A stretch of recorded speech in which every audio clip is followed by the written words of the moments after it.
Advent is upon us. In our household, I think Advent is more about really Christmas not being too far away. But I do explain that it is a time of waiting, although we're not very good at waiting at times.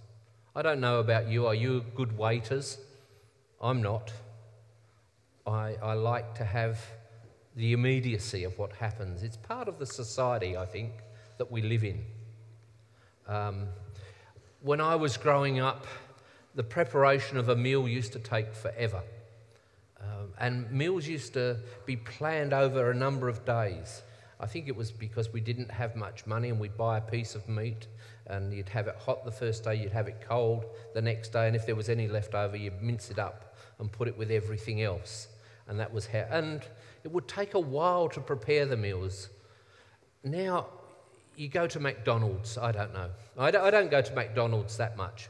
But I know that if I go and they say there's a wait on the Big Mac, I get upset. You know, you're going to have to wait for 2 minutes. It's not good. I don't like waiting.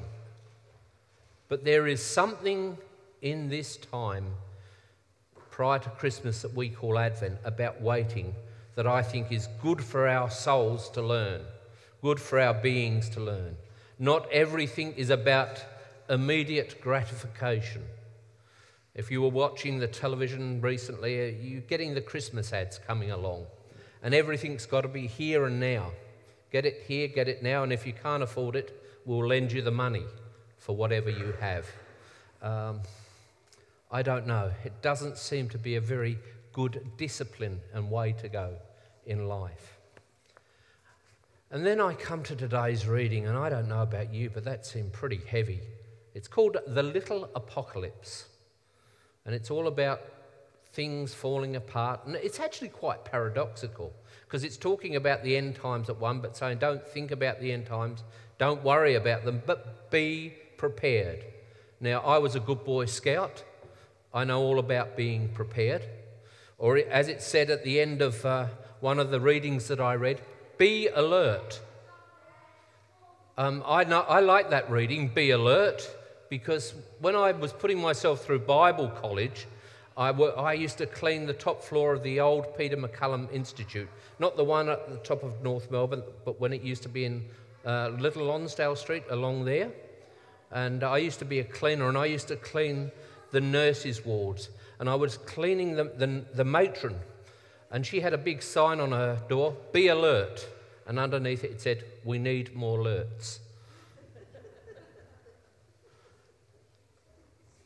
Be alert. Well, I think we need to be alerts here today. People who are waiting and prepared for whatever we may bring, whatever may come upon us. Because Christianity itself was not formed in good times. Christianity was formed in times of persecution, oppression, tyranny, and the early church had to put up with this, not being sure when the end was actually coming. And it wasn't really to about 300 years that things started to sort themselves out. So the first 300 years of our faith was born in turmoil. If you want to read some of the interesting writings, read the writings of our church fathers, and I should say mothers, because there are some. They're deeply hidden away, like most of the time we do anything with the women in the early church.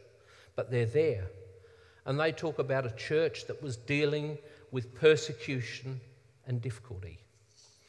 And I think there is a time now when the church is no longer in the ascendancy that it has been, that we need to really rediscover the roots of who we are as church and as people, to steel our character and refine ourselves in the cauldron of these times in order that we might truly understand the message of hope and the gospel that we read each time.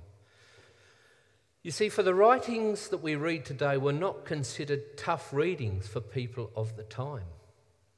They were considered readings of hope.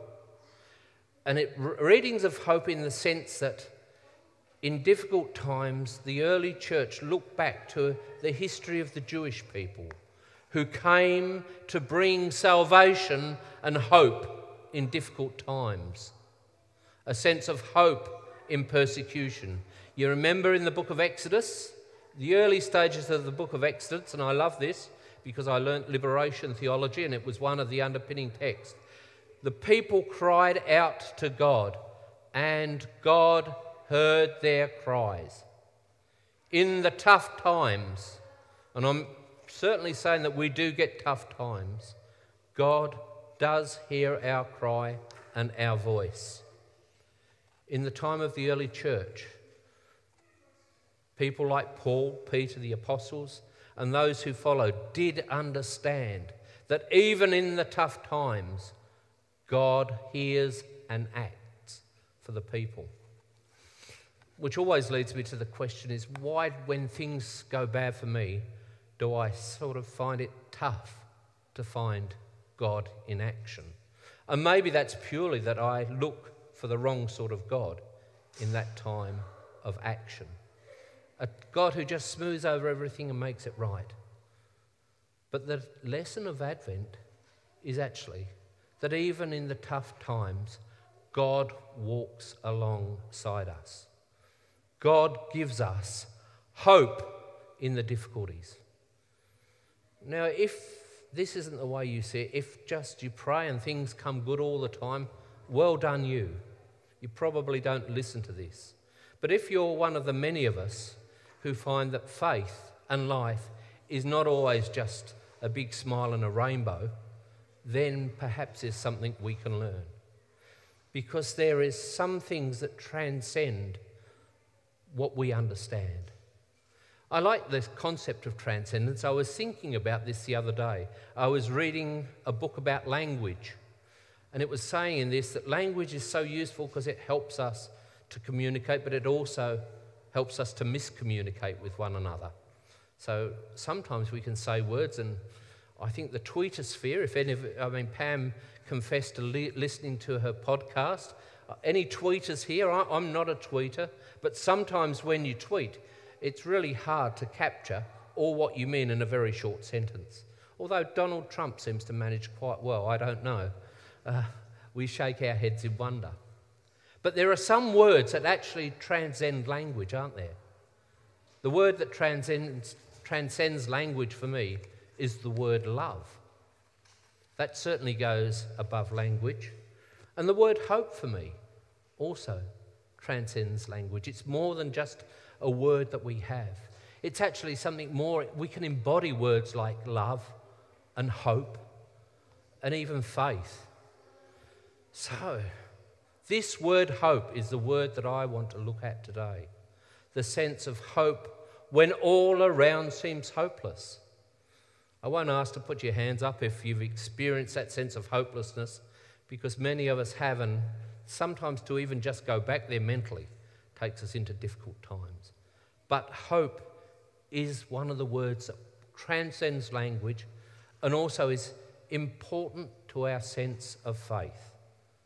Hope isn't just some wishful thing, like I hope this is going to happen, or I hope I get some new shirts for my birthday, or I hope that we all have a good day tomorrow. Hope is something about giving and sustaining us in difficult and dark times. It's not terribly, you don't have to be a philosopher to understand it or a theologian, but it's there. The sense of hope in hopeless times. And we're very lucky here, I guess, in the sense that we live in a very free country. We can think and say what we want. And many people do want to come here to experience that sense of freedom.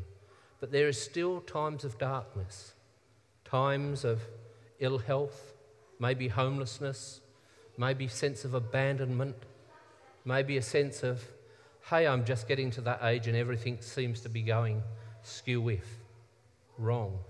There is hope, my friends. And today, on this first Sunday of Advent, I want us to put the word hope out there before us, and not just to think about what I may say, but to think of what we might mean when we talk about hope.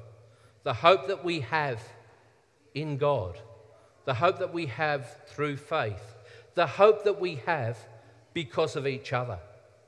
This sense of cohesion that holds us together, this sense of bindingness that we talk of when we talk of church, should be truly a sense of hope for the future. We need to embody these words in the way that we live. Hope is more than just lighting a candle. Hopefully it's purely symbolic of something that's happening within us. Now, we can go into some very deep theological conversations about what hope may be. We may be able to go into some very deep philosophical discussions to how we might live that hope. But the actual fact of the thing is living it. You know, we can, what is it they said? Do you remember Eliza Doolittle? Some of you are old enough to or probably remember that. What was it, My Fair Lady? And Eliza Doolittle says this. It's probably my favourite saying out of the whole thing. Or she actually sings it. Don't give me words, show me. We live in a world full of words, full of rhetoric, but we are living in a time when we need to be shown what these things are. In this throwaway society, so much is treated glibly. Yeah? Do you think we use too many words in this world? You know, I sit and I listen. I like to listen to Lateline and some of those educational programs. It makes me think I'm a little bit more intelligent. But for all of the words, do we become better people? I don't know. For myself, I need to embody what faith, hope, love, peace actually means. So today, rather than just bang on or give you some theological treatise, I'm going to ask us to take the word hope, to hold it before us, to think of what is it in hope that we see as the people of Christ in this place.